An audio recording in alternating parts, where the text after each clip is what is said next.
All of our projects are not something we fabricated or something the students created. These are problems that industry or government agencies are working on, and they've contracted us to solve these problems.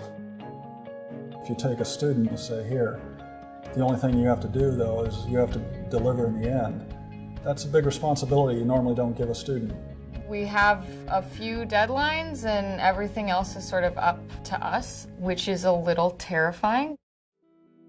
The thing that is common between all of our projects is this aluminum gallium fuel. If you put regular aluminum in water, nothing's going to happen, it's just going to sit there. And that's because aluminum forms a really stable oxide layer that stops it from reacting with anything. Now when we introduce the gallium, that takes this oxide layer away. You basically take away the stop, and then it keeps going, and you produce a bunch of hydrogen, and you can take that hydrogen and run it through a fuel cell to produce electricity. It basically solves a lot of energy problems that the world faces today. We not only produce the fuel, but we also are figuring out ways to make it cheaper, make it faster, and just make it commercially available.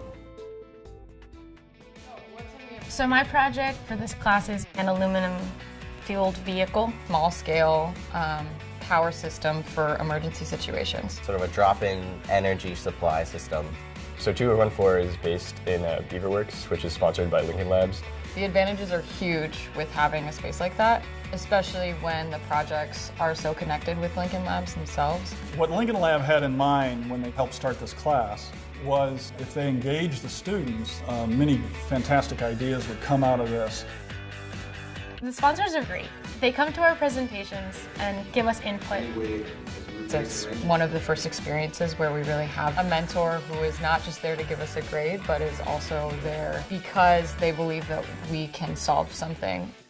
So we're basically in the shop all day, just putting things together, trying it, and iterating on that. We do a lot of testing. We run our system and see what happens, and sometimes it's not what we expected.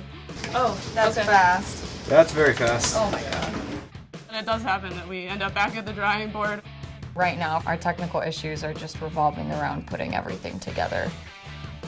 It's very difficult because no one has ever reacted the amount of fuel we are reacting at once.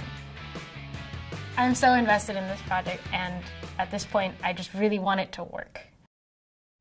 I think it's given me a place where I can have a pretty big engineering challenge that's all my own, that's all my team's own. I'm learning that you need a team. If you all do your part, it will actually come together. Since I'm actually building these systems and putting them together and seeing them work, I'm actually growing a lot of confidence as an engineer. At times it's really hard, but it's very valuable. Students are developing pride in their work. They're developing passion. They're experiencing what it's like to work on something very, very, very hard, want it very badly, and succeed. You have to feel it for the first time to understand what you're searching for. And I think they find that in this class.